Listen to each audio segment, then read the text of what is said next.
My name is Jo Bryant and I run the Hands-On Company. Back in 2012, Reading, West Berkshire and Wokingham were awarded some money from the Prime Minister's Dementia Challenge. And the idea was to create a friendly environment or community for all people, including those living with dementia. They approached us to run a programme that was an intergenerational project, and we called it Times of Our Lives. And we wanted to involve young people in creating this lovely environment.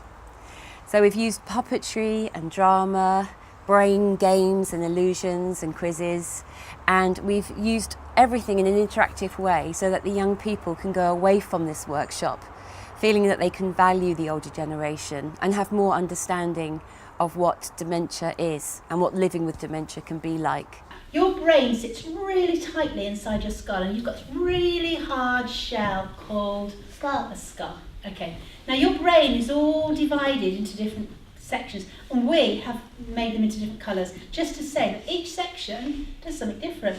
Now relax, I'm not going to now bore you by going this does this. And in actual fact, what your brain does is it's like a computer. So some of your brain stores all your memories, everything you've done. And sometimes a memory will come back and go, oh, I've forgotten all about that. Hi, I'm Becky and I worked for the Hands-On Company for 2 years, and I was closely involved with the creation and launch of Times of Our Lives. I think the project is so important for a wide variety of reasons, including the most vital, that we educate ourselves and our community about something that could potentially affect us all. Times of Our Lives not only offers an education on dementia awareness, but it delivers that education in a fun style and a safe environment. How about we could go to the park? It's a nice day. Oh no, look, it's going to rain. I can see up there it's going to rain later. Down the park is a bit boring, Grandad. I don't want to go there. Oh, but you used to love that. Yeah, but not anymore. Not unless I'm with my friends. Okay, well, here, have you ever played Monopoly? Why don't we just watch telly? That would be really good. Oh, okay. Well, Countdown's about to come on, so that'll be fun. Oh, Grandad, that's so boring. Oh, right then. Well, hold on. How about we watch Countdown together, and then you can show me one of those computer games? All right, that'd be really good. Yeah. We could do a racing game together. Anything you want. I might just win. She won't win. I'm Michael and I'm one of the role players with the Hands-On Company, and the thing that I find that really works in the workshops is the role play, especially when you become a character, and the kids can find a little bit of security and they get kind of immersed in the situation, and then they can relate to the characters a little bit more, and it gives them that kind of freedom to open up and then say something they wouldn't normally say, or ask a question that they don't have anyone else to ask. Like for instance, we had one boy who the teachers forewarned us that this child doesn't speak a lot, and during the role play we just saw his eyes engage, and he came out and told us some really interesting facts about himself and what he'd gone through relating to what we were talking about. And from that moment, this whole different person just came to the workshop, and it was moments like that are just times that we can see that it's really working and that people really enjoy the role play and they get really engaged with it. My name's Melissa Waldron and I work for the Hands-On Company, and I have led a lot of the work in schools regarding dementia awareness. I think that two things have come out of this project as far as I'm concerned. Firstly, that it's been very important with the very young children and the older ones, that they realise there is a big difference between forgetfulness and dementia. One of the things we did not want to do was to scare them, but to raise awareness of what real dementia is. Everyone is different. And as you walk through your life, you will see people of different shapes and sizes and colours and interests, funny people, cross people, and I think isn't that wonderful that everyone is different. Now there is a group of people you're going to see more of, and they are the older generation. And something else we really wanted to do with children is to make them start thinking about kindness and awareness of being part of a community in a small way, beginning with being kind to people in your family, in your school, in your local environment, and hopefully as they get older being able to take these good skills and practices into the world with them. We feel really proud of this project, and the only negative thing has been when some schools have decided that they don't want this for their students because they don't think it's appropriate. But hopefully in the next few years we can see that knowledge is power, especially for our younger people, and that they do make up our local community. So we really feel that from the ages of year 1 all the way up to year 12, we've been able to share this experience with the schools in the area, and that they do value the older generation, and they are part of making what we hope is a much more friendly community for all. I think I have a relative that has dementia and she's in the care home. I've learnt that you need to respect everyone, and if someone acts like that, then you need to respect them and not just run away and be scared. My name is Melanie Tomo. I am the head of drama at the Piggott School.